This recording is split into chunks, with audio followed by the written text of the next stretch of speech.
परिप्रश्नेन सेवया।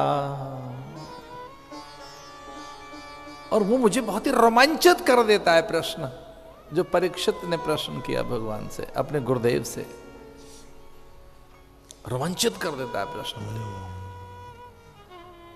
अथ प्रक्षामि संसिद्धि योगिनां परमं गुरु पुरुषस्य यस्य कार्यं म्रियमाणस्य सर्वथा। वो कहता है कि ये मृत्यु मुझे दिखने लगी है, अब मुझे एक चीज दिखने लगी है और उसका नाम है मृत्यु। अब मुझे हर चीज में दिख रहा है कि यहाँ छीजना है, मरना है, मिटना है।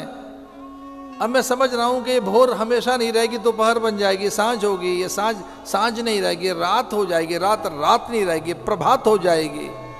ये बचपन नहीं रहेगा, कैशोर्य आएगा, तरुणाई आएगी, प्रौढ़ता आएगी, वार्धक्य आएगा। अब मुझे सब जगह मृत्यु दिखाई देने लगी है।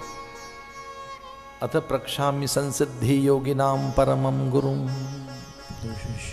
मुझे आपको देकर ये प्रश्न करना है कि ये जितनी चीजें हैं इनमें परिवर्तन है, ये मर रही हैं, ये मिट रही हैं, हर चीज मिट रही है। एक भी तो कोई सांस ऐसी नहीं है जो टिक कर रहती हो, एक दूसरी तैयार है फिर आने के लिए।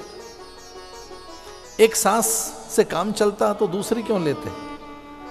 ये सांसों का सिलसिला ऐसा ही है, एक श्वास ले रहे हैं, फिर दूसरी और चाहिए, फिर तीसरी और चाहिए। एक सांस आई, मिट गई, वो कहां रह पाई? भोर कहां रह पाई? ये कहां रह पाया हमारा बचपन? कहां रह पाया हमारा यौवन? तो गुरुदेव मुझे एक चीज तो हाथ लग गई है, यहाँ परिवर्तन है, यहाँ हर चीज बदल रही है, यहाँ हर चीज मिट रही है। मुझे यहाँ की असारता दिख रही है, क्षण भंगुरता दिख रही है, यहाँ का मरण मुझे दिख रहा है, ये मरण धर्मा पदार्थ मुझे दिख रहे हैं। यहाँ की हर चीज मर रही है, मिट रही है, यहाँ की मुझे असारता दिखने लगी है। इसको अर्थ है वैराग्य जग गया उनके अंदर। और मैं बहुत आनंद के साथ एक बात बता रहा था कि ये गुरु उसी समय काम में आ जाता है जब वैराग्य जग गया हो, नहीं तो काम में नहीं आता। फुरई फरई न बैत यद्यपि बरसई सुधा जलद। मूर्ख हृदय न चेत जो गुरु मिलई बिरंचि सम। फूले फरई न बैत यद्यपि बरसई सुधा जलद। फुरई फरई न बैत यद्यपि बरसई सुधा जलद। ऊसर में भैया अगर अमृत बरसाओगे तो कुछ नहीं होगा। ऊसर माने बंजर भूमि में। एक बार पंजाब में बहुत पहले गए, संयोग से कथा ही कहने गए थे पंजाब में, तो वहां कुछ उतावले मेरे पास आ गए और वो कह लगे गुरु कब बनाना चाहिए, ये गुरु कब बनाए महाराज, कौन सी एज में बनाना चाहिए गुरु, मतलब कब ठीक रहेगा। तो एक गुरु कब बनाना चाहिए। तो मैंने कहा भाई ये तो सीधी सीधी बात है, किसी घर में आग लगी हो तो कौन से मुहूर्त में आग बुझानी चाहिए।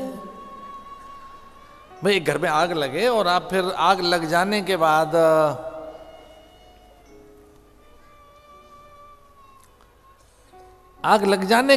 आप जाएं और पंचांग पंडित के पास जाएं और कहें कि पंडित जी जरा पंचांग निकालो।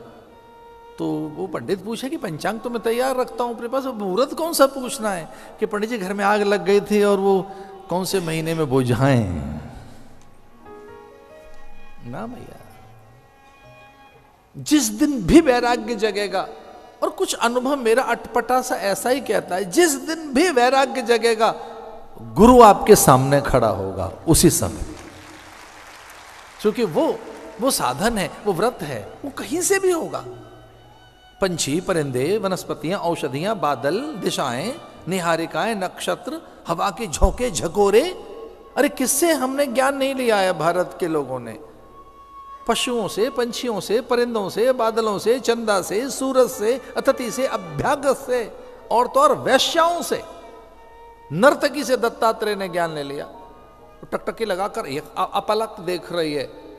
वर्षा काल में एक नर्तकी रात भर टकटकी लगाकर अपलक, उसने पलक नहीं झपके, त्राटक करती रही।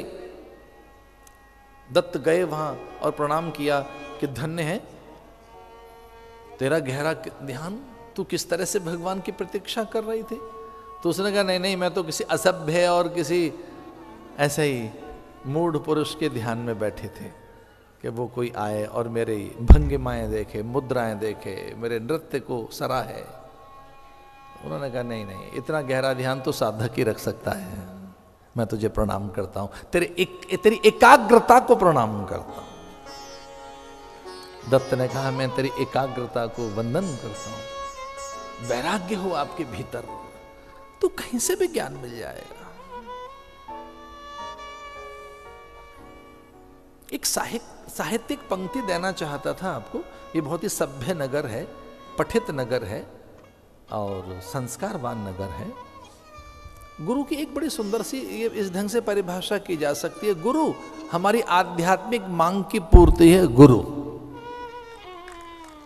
हमारी आध्यात्मिक मांग की पूर्ति है गुरु।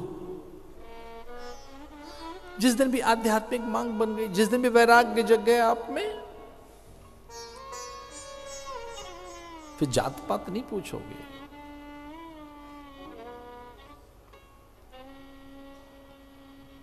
संवाद हो गए गुरु के साथ। परिप्रश्नेन सेवया, हे गुरुदेव हर चीज मर रही है, मिट रही है, मैं मृत्यु निकट हो तो क्या करना चाहिए, ये पूछना चाहता था आपसे। मैं सच को जानना चाहता था, कौन सी चीज यह नित्य है, सत्य है, शाश्वत है, सनातन है, समीचीन है, प्रत्येक संदर्भ में नूतन है, सामायिक है। कौन सी ऐसी चीज है जो कभी नहीं मिटती। मैं उस के बारे में जानना चाहता था आपसे।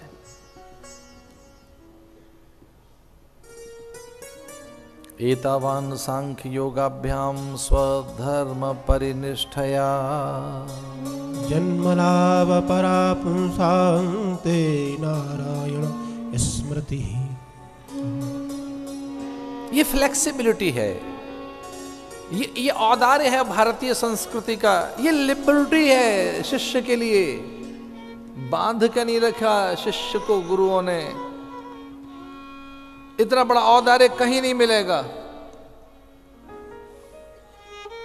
गुरु ने कहा एतावान सांख्य योगाभ्याम स्वधर्म परिनिष्ठया, किसी भी तरीके से, किसी भी योग से। एतावान सांख्य योगाभ्याम स्वधर्म परिनिष्ठया, योग जप तप पूजा पाठ व्रत नियम उपवास सत्संग विचार दान प्राणायाम, कैसे ही किसी भी तरीके से, किसी भी दिशा में मुंह करके। वो तो अनंत है, नमोस्तु नंदाय, वो तो अव्यय है, अगम है, अगोचर है, तो किसी भी ढंग से कर सकता है। ये फ्लेक्सिबिलिटी है, ये लिबर्टी है, ये औदार्य है संस्कृति का। कान खोल के आप सुनना, एक बहुत सुंदर सी बात बता रहा हूं। गुरु चेला नहीं बनाता, गुरु शिष्य नहीं बनाते, गुरु गुरु बनाता है। पारस और संत में ए तो अंतर जान, वो छू लोहा सोना करे, संत आप समान। बड़ी प्रशंसा की है शास्त्रों में पारस पत्थर की, कि उसके स्पर्श से लोहा सोना बन जाता है। हम तो तब माने जब उसे पारस बनाए। पारस भाई इतनी उदारता तो रखो, अपने जैसा तो बनाओ। आप पारस बने रहे और लोहा सोना बन जाए, 1 डिग्री ऊंचा कर दिया आपने बस उसे, और डिग्री और ऊंची लाओ थोड़ा सा। अभी भी डिग्रेड करके रखा हुआ आपने उसे। तो पारस ने क्या किया, लोहे को सोना बना दिया। बस और उदार बनो भाई, उसे छूकर पारस बना। तो पारस ने कहा मैं ये काम नहीं कर पाऊंगा, तो फिर ये काम कौन करता है? तो पारस ने कहा ये काम संत करते हैं, अपने जैसा बना लेते हैं। ये तो संत ही कर सकता है, ये तो गुरु ही कर सकता है, अपने जैसा बना लेगा आपको। और ये भारतीय संस्कृति में कितने उदाहरण मिले हैं।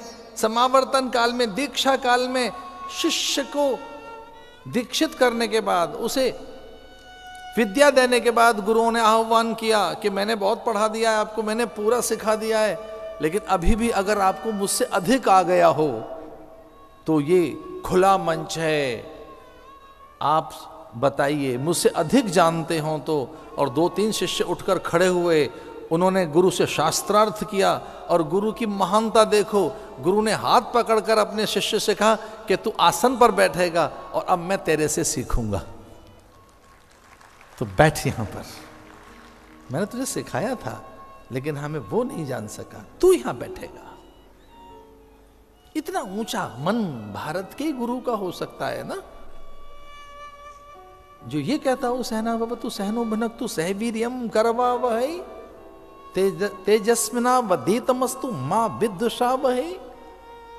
मुझ में तुझमें द्वेष न रहे, ईर्ष्या न रहे, मुझ में जरा सा ही बड़प्पन न रहे कि मैं तो बड़ा हूं और देखिए ये छोटा ही है, मैं तो गुरु हो गया, मैं तो देखिए कितना महान हूं, मैं तो आचार्य हूं, मैं लीड करता हूं अपने साधुओं को, I am the superior, I am the boss, I am the greater than you. तो ये भैया अगर आपके मन में भावना है तो गुरु नहीं है। तो गुरु कौन? जो सबको साथ लेके चले। संगच्छध्वम संवदध्वम संवो मनासि जानता सेना भवतु, समानता का अधिकार।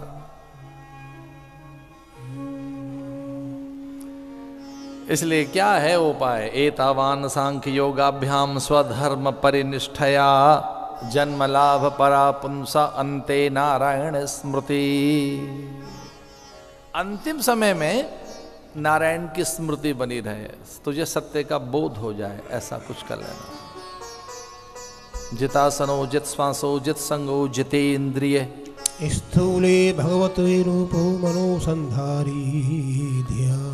जितासनो अपना आसन जीतो, जित श्वासो जित संगो जितेन्द्रिय। तो कौन सा उपाय है पहला कौन सा उपाय है? तो कहते हैं अध्यात्म नित्या विनिवृत्त काम। लेकिन उपाय कौन सा? निर्माण मोहा जित संग दोष जित संग दोष। संग के दोष हम में लग जाते हैं, इसलिए सत्संग, अच्छे महापुरुषों का संग, अच्छे महापुरुषों का संग, विचार वहां से मिलेगा आपको और वो आपको बदल देगा।